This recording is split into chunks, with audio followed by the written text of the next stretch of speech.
Hi students, now we are going to explain an AC circuit containing a pure capacitor.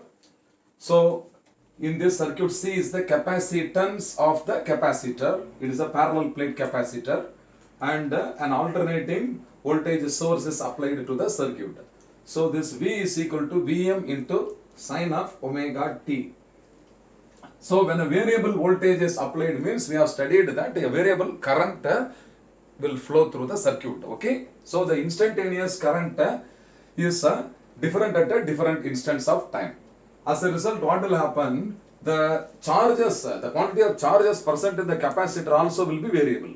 So at a particular instant, let us take for example Q. Q is the quantity of charge. Okay. Q is the quantity of charge. And this will be equal to this capacitance C into epsilon, where epsilon is the voltage which is developed. So that this E is now equal to Q divided by C. This will be the potential difference across the plates of the parallel plate capacitor. This we have studied in the previous topic. Anyhow, now we want to derive the phase relationship between the voltage and the current in the capacitor circuit. So as usual, we have to start with the first equation given here, the instantaneous voltage. So always keep it in mind, you start with the instantaneous voltage in the circuit. Okay, this is given by V equal to V maximum into sine of omega t. This will be our usual first equation. Okay, students. And now you see that the potential difference across the plates of the capacitor E is equal to Q divided by C, where Q is the instantaneous charge which is stored in the capacitor. Okay. Now, by applying Kirchhoff's loop rule, okay, Kirchhoff's loop rule or voltage rule, that is the second rule, Kirchhoff's loop rule. So, according to this, now Vm sin omega t, Vm into sine of omega t minus Q by C is equal to 0, or Q by C is now equal to, Q by C is equal to Vm into sine of omega into t, or the instantaneous charge Q is now equal to C into Vm into sine of omega t. So this is the instantaneous charge. So the rate of change of charge, the rate of charge flowing through the capacitor only is the instantaneous current. So I will write here instantaneous current. The instantaneous current in the circuit is given by I equal to dq divided by dt. This is the definition of current. So I is now equal to d by dt of, okay, time rate of change of. Instead of Q, what I am going to substitute is CVM into sine omega t. So CVM into sine of omega t. So this is equal to this C into Vm are constants. C is the capacitance and Vm is the peak value of the voltage are constants. So we cannot differentiate them. So into d by dt of sine of omega into t. So this is equal to C into V maximum into d by dt of sine omega t is what? Cos omega t. Now omega t is a function where omega is a constant. Therefore in differentiation I have to multiply by the constant omega. So this is now equal to omega into C bracket Vm into cos of omega into t. This also can be represented as Vm divided by omega C is actually as a product in this numerator. So when I take this to the denominator here, it will become reciprocal of omega into C. So this is equal to 1 divided by omega into C. Have you understood this step? So omega C is taken to the denominator, so it becomes reciprocal, 1 by omega C into the remaining factor is cos omega t can be written as a sine of omega t plus pi by 2 plus pi by 2. Now the left hand side, this is I. So I is equal to Vm divided by 1 by omega c. So when you compare this with Ohm's law, once again you can see that this denominator is going to act like a resistance. And also you see that Vm is a constant, 1 by omega c is also constant. So this ratio is some other constant. Therefore I is now equal to Im into sine of omega t plus pi by 2. So omega t plus pi by 2. So this is the required equation for the instantaneous current in the circuit. So I will call this here as a equation 2. Have you all understood? So now you look only equation 1 and 2. Look at the equation 1. You see that the instantaneous voltage is represented as a sine function. Okay. And current is represented as a cosine function actually. Positive cos theta, is it not? Positive cos theta. Then I am representing in terms of sine of omega t plus pi by 2. Means now the current is leading the voltage by a phase angle pi by 2. Is it not? Because it is a positive. That is a positive cosine function. So I am going to say that the current is leading the voltage by a phase angle pi by 2. Understand, students? Okay, now you tell me what is Im I have substituted here. You see that this Im is equal to Vm divided by 1 by omega into C. So the role of this term 1 by omega C is that of a resistance. So here this is now equal to Vm divided by Xc, where Xc is equal to 1 by omega C is called as capacitive reactance. Capacitive reactance. So Xc is called as capacitive reactance. It is defined as the resistance or opposition offered by the capacitor plates to the flow of AC. Understand? Now you see that Xc is also equal to 1 by 2 pi f into C. So Xc is proportional to 1 by f. It is inversely proportional to the frequency. Is it not? So Xc is inversely proportional to the frequency for a AC circuit. This is for the AC circuit having a frequency f.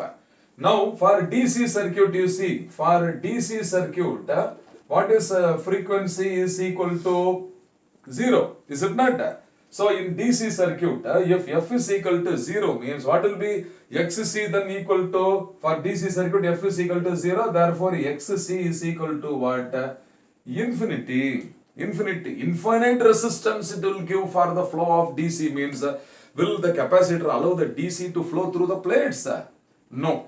That is why a capacitor blocks the DC. So this is a very important point. A capacitor blocks the DC current.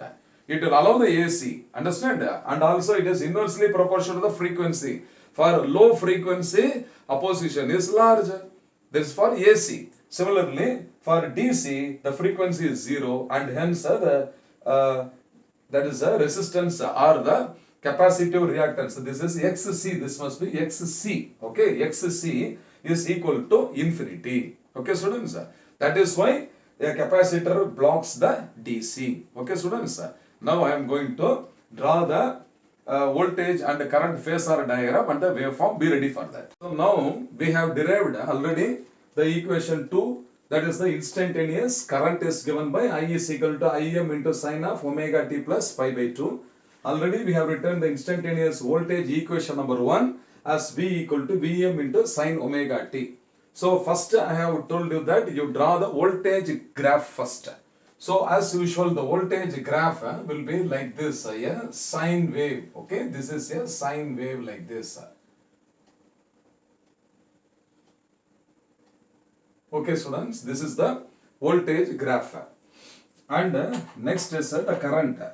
You can see that here the current is leading, is it not? The current is leading. What is the meaning you say that the current is leading the voltage? Whenever the voltage is 0, already the current has attained its maximum value, the peak value. That is the meaning. but the amplitude of current is always little less than the voltage. So you take care that the amplitude of the current wave, you see here, this is pi by 2. So the height or the amplitude of the wave will be little lesser like this, okay, and here also little lesser like this. Now the graph for the current goes like this. Can you see that one graph is superimposed over the other one? So here you will see that this is the maximum value. This is the maximum value of the current. This is I maximum. Okay, this is I maximum, and you will see that this is V maximum. This is V maximum. Now this portion you see here, this portion, okay, is the amplitude of the current, and this portion is the amplitude. This is the amplitude of the voltage. So these two should be different. Okay, now I will represent the phase angles. You see that here it is 0, and this is pi by 2, this is pi, this is 3 pi by 2, and this is 2 pi. So that the phase difference, here the phase difference pi by 2, who is leading here is the current. The current is leading the voltage by a phase angle pi by 2. The same in terms of phasor diagram. So the phasor diagram for the voltage, we have taken the color blue, means here also I will take the same blue color. So the voltage phasor is represented by this vector. Okay, students. So this is voltage, and you see that the maximum value is V maximum. The length of this vector is equal to Vm. Okay, length of this vector only is equal to what? Vm. And if you project this dotted lines like this on the y-axis, what you will get here? What you will get here now? This one is that is a Vm into sine of omega t. Suppose if this angle is omega into t. Okay, I can also represent this on the other side also. Okay, because current has to be represented here. Now the current is leading the voltage, so it is in the second quadrant now, right angle. So this is 90 degree I have to draw. So this is the current phasor. So if you project this point, means what you will get here, you see here this, so this one is the current. So here is Im into sine of omega t plus pi by 2. So this one is equal to what? Im into sine of omega t plus pi by 2. And for voltage I am going to represent here, you see here, this is along the y-axis. Okay, students. So this must be equal to what? Vm into sine of omega t. So this is Vm into sine of omega into t. So this is the rotating vector with the angular frequency omega in the anti-clockwise direction. So the voltage phasor is represented by V, and the current phasor is represented by I, so that the maximum value of this phasor is I maximum, Im. So this is omega t. Now you see this angle is 90, so that it is omega t plus pi by 2. Understand? So these are the waveforms and the phasor diagrams representing a capacitive circuit. So what is the summary? What is the summary of a capacitive circuit? Everyone must know, in a capacitive circuit, the current is leading the voltage by a phase angle pi by 2.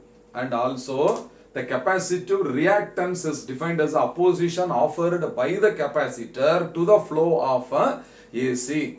We find that it is denoted by XC is equal to 1 by omega C, or which is also equal to 1 divided by 2 pi f into C. That is, XC is inversely proportional to the frequency. When the frequency increases, then the capacitive reactance decreases.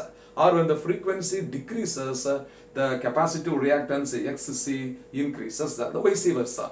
Now for a DC circuit, what is the value of XC we have found? What is the frequency of DC? It is 0. So reciprocal of 0 is infinity. Therefore a capacitor offers infinite resistance to the flow of DC. So it blocks the DC. Is a very important information. Have you all understood? Hope you have understood. Thank you.